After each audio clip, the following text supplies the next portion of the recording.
Bonjour et bienvenue sur Basketix pour cette nouvelle vidéo. Aujourd'hui, on va reparler de notre championnat, la Jeep Elite. On va aborder les tops et les flops. On est à peu près au quart du championnat. Beaucoup de matchs ont déjà été joués. C'est pour moi l'occasion de faire un premier bilan. Aujourd'hui, on va se concentrer sur 3 équipes que je range dans les déceptions. C'est-à-dire 3 équipes de standing dont on attendait vraiment plus en ce début de saison. Donc, on ne va pas perdre plus de temps. Allez, c'est parti. Le CSP Limoges, club historique de notre championnat, a été champion de France à 11 reprises. Ils ont également gagné 6 Coupes de France.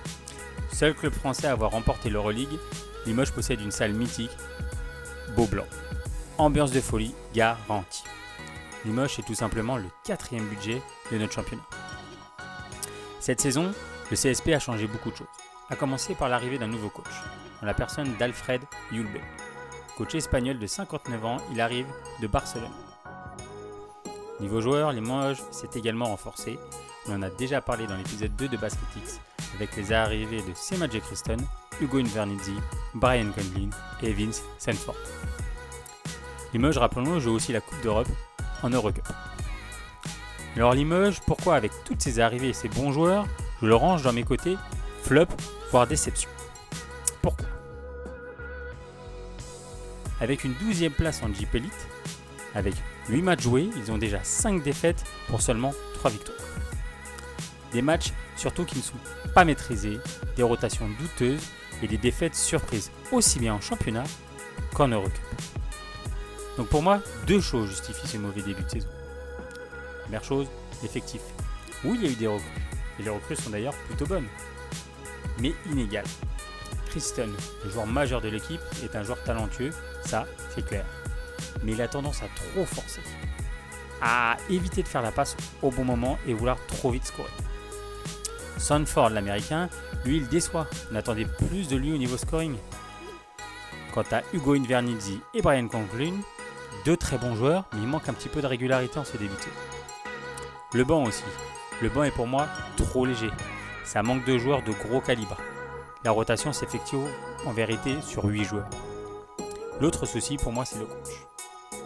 Pour moi Yulbe c'est un très bon coach mais il a très mal commencé. Enfin en tout cas, quand je dis très bon coach, je pense que c'est un coach qui a eu une carrière sympathique. Mais à l'heure actuelle il semble rouillé. En début de saison on a clairement vu des mauvais choix de rotation, des coachings ratés en money time et ça pardonne pas. Je ne sais pas s'il est à hauteur pour permettre au CSP Limoges de repartir vers l'avant et pour le conduire au succès. Cependant, pour Limoges, tout n'est pas noir. Sur les derniers matchs, il y a une amélioration, ça c'est sûr. On a vu en Eurocup et dans le Classico contre les Lambéarnais de très bonnes choses de la part des Limougeaux. Un petit peu plus de jeu collectif, un peu plus de dureté en défense, ça c'est intéressant. Et puis il y a une motif de satisfaction, ils ont récupéré Anthony Brown, un arrière américain passé par la NBA et le Partizan Belgrade qui vient renforcer l'effectif. Et ça au niveau du scoring, ça va faire beaucoup de bien à Limoges. Bon, en gros Limoges pour moi, c'est une petite déception. Mais pour moi ils sont armés pour se qualifier en play-off et réaliser une bien meilleure fin de saison. Ils ont des joueurs très talentueux et ils ont un effectif très fort offensivement, une salle mythique en la présence de Beaublanc. Le seul petit bémol pour moi c'est le coach où j'ai mis encore quelques doutes. Nanterre 92, le champion de France 2013, est lui aussi une déception ce début de saison. À l'heure actuelle, Nanterre est 13e du championnat. Et ils viennent d'enchaîner 6 défaites consécutives, toutes compétitions confondues, en Jeep Elite et en Eurocup. Pourtant, le recrutement était très prometteur, avec Taylor Smith à l'intérieur et l'arrivée de Kenny Cherry à la main. À ça, tu rajoutes les arrivées de 2 joueurs très convoités dans notre championnat, Youssou N'Doye en poste de pivot et Isaiah Cordigné au poste arrière. Alors pourquoi à Nanterre ça ne va pas ? Nanterre c'est que le 11e budget du championnat, donc les voir 13e, c'est pas forcément catastrophique en soi. Mais voilà, Nanterre a toujours su montrer un jeu alléchant, offensivement, et toujours su emballer les matchs, notamment à domicile. Mais l'impression laissée lors des derniers matchs est très mauvaise. Les joueurs semblent perdus et le coach Pascal Donadieu lui semble très agacé par le niveau de jeu proposé de son équipe.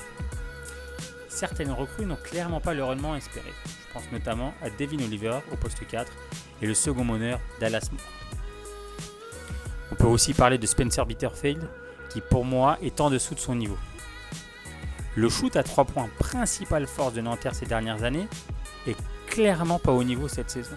Cependant, il y a quelques motifs d'espoir. D'abord, il y a le retour de Kenny Cherry qui a été blessé. Ça va être un facteur important, notamment au niveau scoring. Cordinier aussi est blessé. Il va revenir. Chose importante pour le club. Deuxièmement, pour moi, la paire d'intérieur. Youssou N'Doye et Taylor Smith commencent à monter en régime. Ils ont une très très bonne complémentarité et ça c'est intéressant. Et puis on va finir par l'ambiance à Nanterre qui est toujours bouillante dans sa salle de Maurice Thorez. Bon, attention tout de même, c'est la première grosse période de crise depuis la montée en Pro A de Nanterre.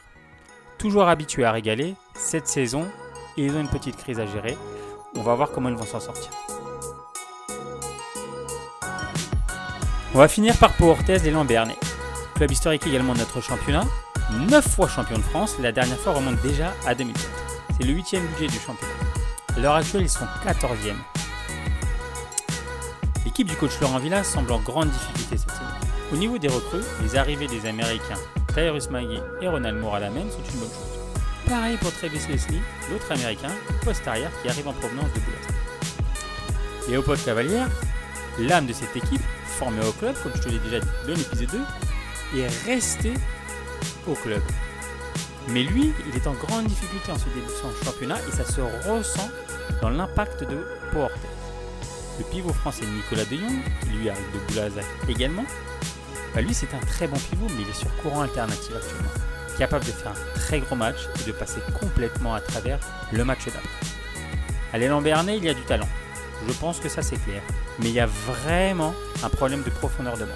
Je pense qu'il tourne à 5-6 gros joueurs, ensuite ça devient compliqué. Au début de saison, Pau Orthez était clairement une des équipes pour moi les plus dures à pronostiquer. Dans le sens où, si tous les joueurs étaient vraiment au diapason, je pense qu'ils pouvaient peut-être viser une place en play-off. Vraiment. Mais si ça ne matchait pas, je les voyais clairement filtrer avec la zone rouge. Cette saison, il semble clairement qu'on soit dans la deuxième configuration. En plus, Pau Orthez sort d'une défaite contre son rival dans le Classico, le CSP Limoges. Ça fait mal au moral et ça va être difficile à surmonter. Tous les voyants ne sont clairement pas au vert et je suis quand même très inquiet pour le reste de la saison.